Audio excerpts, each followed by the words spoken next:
মুক্ত করেছিলাম এবং তাতে আমাদের ছাত্র জনতা নিজেদের রক্ত রাস্তায় ঢেলে দিয়েছিলেন, গুলির মুখে আত্মত্যাগ স্বীকার করেছিলেন।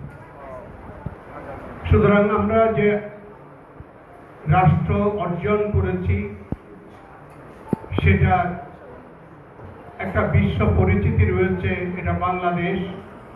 আমাদের পরিচিতি, আমরা যে রক্ত দিয়ে অর্জন করেছি সেটা হচ্ছে বাংলাদেশী, এবং আমরা 2024-এ যেটা প্রমাণ করেছি সেটা হলো গণতন্ত্র, সাম্য, ন্যায় বিচার।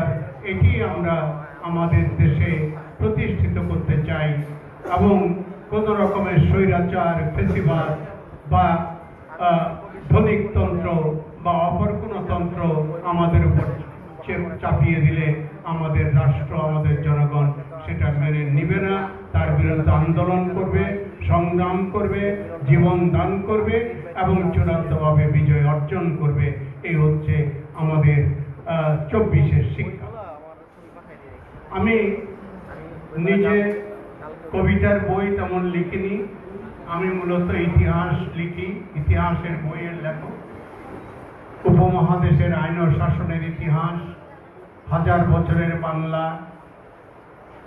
মোগল সম্রাট বাহাদুর শাহ জাফরের শেষ দিনগুলো, এই রকম 3টে ইতিহাসের বই আছে। আর একটা মাত্র কবিতার বই আছে, সেটা হলো চাঁদের সাথে বিরোধ কিসের। আর একটা শিশুদের জন্য বই আছে, পড়ো তুমি পড়ো। এগুলি মেলাতে বিক্রি হয়, আগেই পাবলিশ হয়েছে।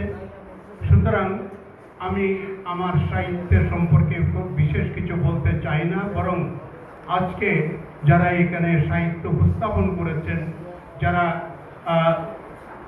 কবিতা এবং গান পরিবেশন করেছেন, সেগুলি আমি উপভোগ করেছি এবং সেগুলির মাধ্যমে নিজেকে ঋদ্ধ করতে পেরেছি। আমি আমাকে আমন্ত্রণ করার জন্য এই আয়োজকদের প্রত্যেকের প্রতি কৃতজ্ঞতা প্রকাশ করে আমার বক্তব্য এখানে শেষ করছি। খোদা হাফেজ। বাংলাদেশ জিন্দাবাদ।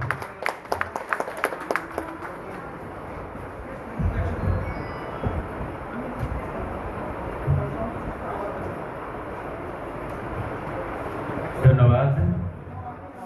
আজকের অনুষ্ঠানের প্রধান অতিথি জনাব আব্দুল সালাম মামুন, তার মূল্যবান বক্তব্য দেওয়ার জন্য।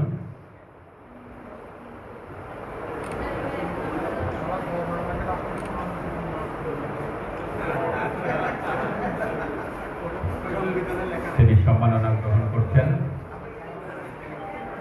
ইতিমধ্যেই আজকের